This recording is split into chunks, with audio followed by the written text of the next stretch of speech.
சொந்தங்களே, இன்னைக்கு சனிக்கிழமை, பாப்பாவுக்கு ஸ்கூல் இல்லை. அதனால் பக்கத்தில் ஒரு கோயில் இருக்குது. அந்த கோயிலில் நான் வெங்கடாதிபதி கோயிலுக்கு போவேன். அது எங்கே இருக்குதுன்னா, நான் ஸ்கூலுக்கு போகிற வழியில் தான் இருக்குது. இங்கேருந்து 2-3 கிலோமீட்டர் போகணும். அதனால் இங்கே பக்கத்தில் போய் ஒரு சாமி கோயில் இருக்குது, அங்காள பரமேஸ்வரி. அந்த அம்மா கோயிலில் போய் கும்பிட்டுட்டு, சாமி கும்பிட்டு நேராக வந்தேன். வந்ததுமே என்ன வச்சுருக்கிறீங்கன்னு அம்மா கேட்டேன். சொல்லுங்க. வெண்பொங்கல், இதுக்கு சட்னி, சாம்பார். இன்றைக்கி அப்பாவுக்கு இதாங்க வெண்பொங்கல், சட்னி, சாம்பார். நீங்கள் யார் யார் வெண்பொங்கல், சட்னி, சாம்பார் சாப்பிட்டீங்க அப்படிங்கிறத கமெண்ட்டில் சொல்லுங்கள். உங்களுக்கு யாராருக்கு வெண்பொங்கல் பிடிக்கும் அப்படிங்கிறதையும் கமெண்ட்டில் சொல்லுங்கள்.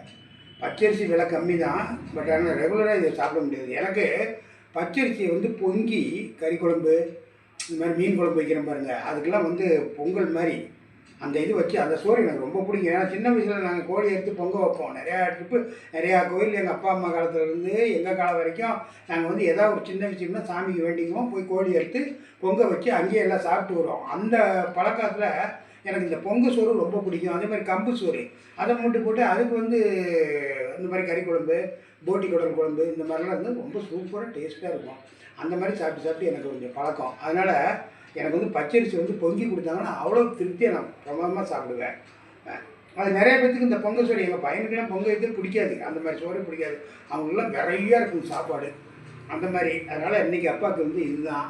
உங்களுக்கு யாருக்கு பிடிக்குன்னு கமெண்ட்டில் சொல்லுங்கள். 11 மணிக்கு தினம் ஒரு தகவல் உங்களை சந்திக்கிறேன். பாய்.